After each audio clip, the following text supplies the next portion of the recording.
Hello, it's Mrs. Green, and this topic today is simplifying fractions. So I've got a couple of definitions I want you to write in your key information. Hopefully you've already written down your prior knowledge. So prior knowledge, as you know, is the first thing you do in your notes. I keep forgetting to remind you to do that, so hopefully you've already done that. If not, pause and go back. Think about what you already know about simplifying fractions. You know quite a bit. You've been exposed to fractions for quite a few years.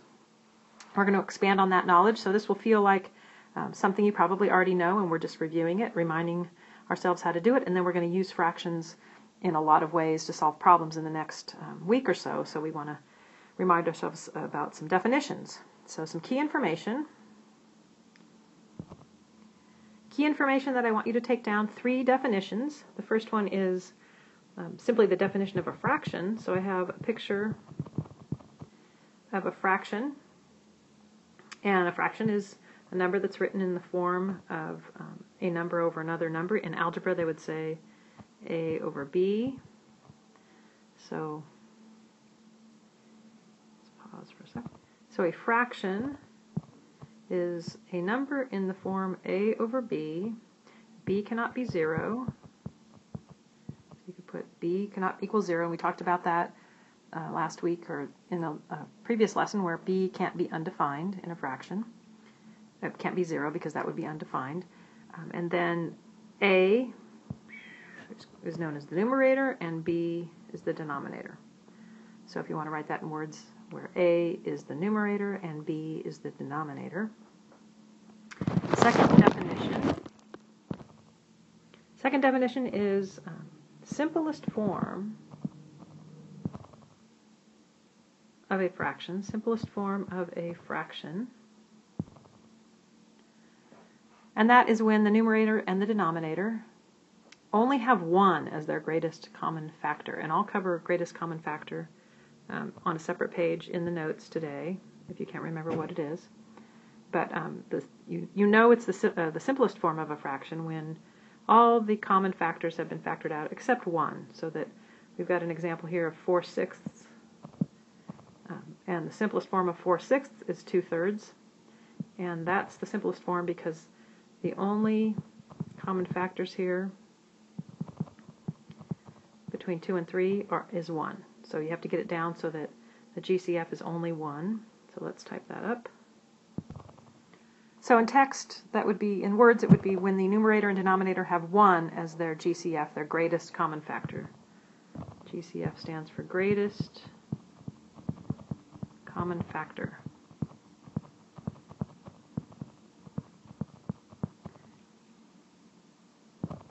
And the third definition I want you to write is equivalent fractions. Equivalent fractions.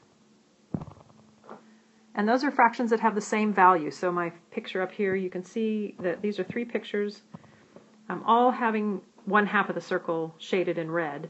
So they're all valued at 1/2, but they can be written differently. You have 1/2, 3/6, so because you had 6 parts and you're shading 3 of them, or 6/12 because you had it cut up into 6 pieces of pie and you're shading 6 of them. So those are all what are known as equivalent fractions.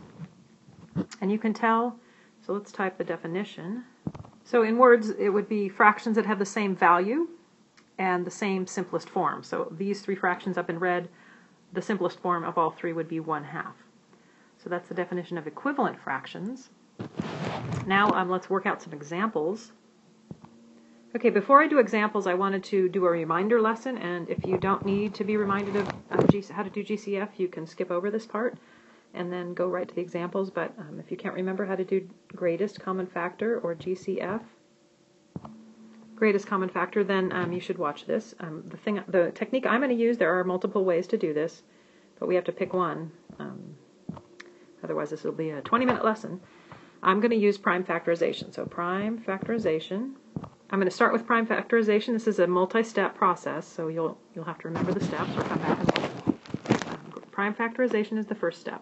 So let's say I have, my fraction is 30/116, and I want to put it in its simplest form. And the first step to do that would be to find the greatest common factor, because I want to pull out any common factor until I no longer have a common factor except the number 1. That's the definition of simplifying.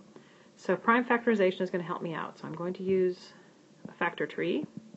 You can also do upside down division or upside down birthday cake, whatever your teachers in the past have taught you and the method you like the best. I'm not going to change that on you.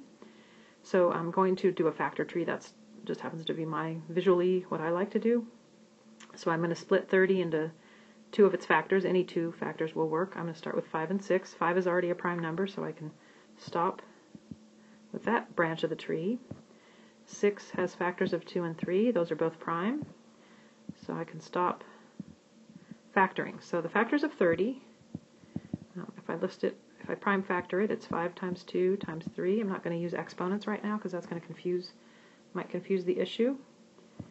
All right, and I don't have exponents over there anyway. 1/16 would be, if I divide 2, I would get 50 plus 8, 58. And if I divide 2 into 58, because it's even, I know I can divide 2, that's 25 plus 4, so 29. And I know 29 is a prime number. I have to think, does anything go into 29? 7, no. 8, no. So I know it's prime. I can tell it's prime. So my list of factors for 1/16 are 29, 2, and 2. Now I have to find the common factors. Because remember, I'm trying to find the greatest common factor, so I have to pull out any common factors and then multiply them back up. And I only have, I'm going to list the 1/16 beneath, so I can easily see my common factor is 2.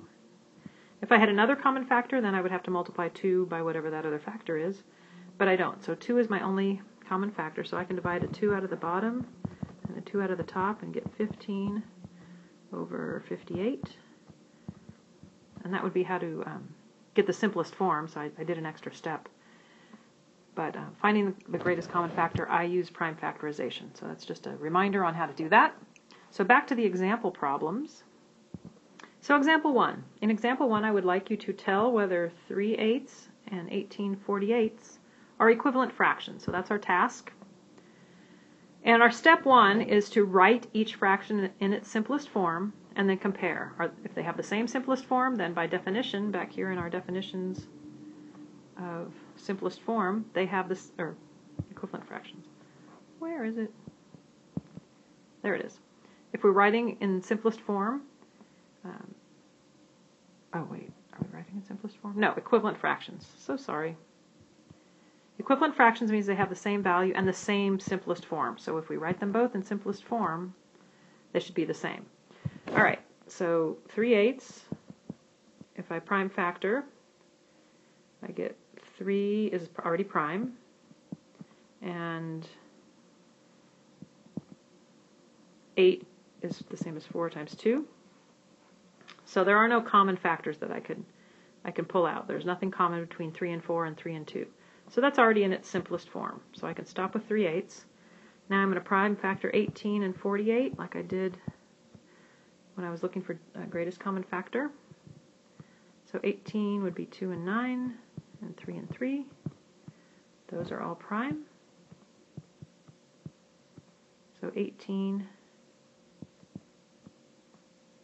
is the same as 2 times 3 times 3. And 48, if I prime factor 48, I get 2 and 24, 2 and 12, 2 and 6. I always, as you can see, I have a tendency to just keep dividing by 2 until I can't divide by 2 anymore. So 48, if we write it out in all of its prime factors, we had 1, 2, 3, 4 2s and a 3. So now we have quite a few common factors. We have 2, we have 3, and that's it. On top is 3 and all the rest are 2, so no more common factors. Now, a common factor would be 2, another common factor is 3, but the greatest common factor would be 2 times 3, or 6. So the GCF of 18 and 48 is 6. Now if I divide 6 out of 18 and 48, out of the top and the bottom, oops, I didn't want 2, I wanted 6. Divide by 6, divide by 6. I'm going to get 3 over 8. Oh, yeah, look at that. Isn't that nice? So these are the same simplest form. So they are, yes, equivalent fractions. The answer is yes. So the solution, you have to do all this work just for the answer, yes. Example 2. These are big examples. You're probably going to have to take a couple of pages with your notes today. So example 2 says write two fractions that are equivalent to 4/10. So that's the problem. The solution is to multiply or divide both the numerator and the denominator by the same number. So what would that look like? So we have our 4/10.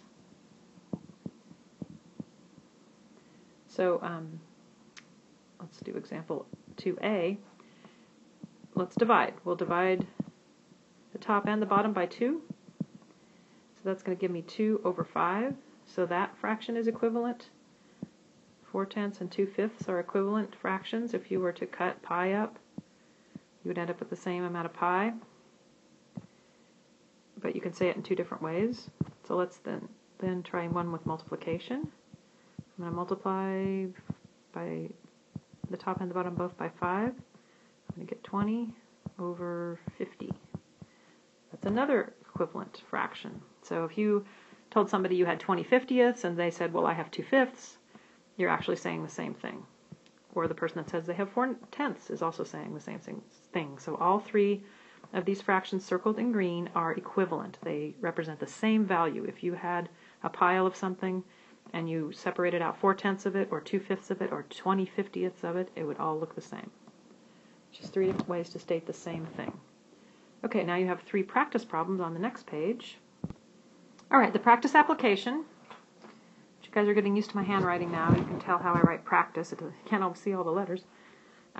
So number 1, write in simplest form, 21/49. The second one is something new that we haven't done yet, so I wanted to talk about it. It's describe and correct the error. And this is something you'll see in, I know the blue textbook does it a lot. I don't think the red advanced does it too much, but it's a good practice.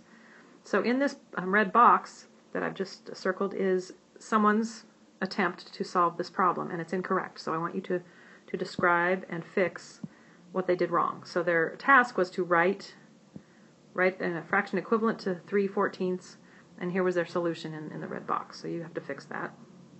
And then describe in words what they did wrong and what they should have done correctly. And then number 3, tell whether the fractions are equivalent, and I've given you 2 fractions, and you have to figure out if they are equivalent fractions, 30/60ths and 27/54ths. Okay, I know this is a long lesson, but you can fast forward and rewind when you need to. Don't forget to do the wrap up. Summary.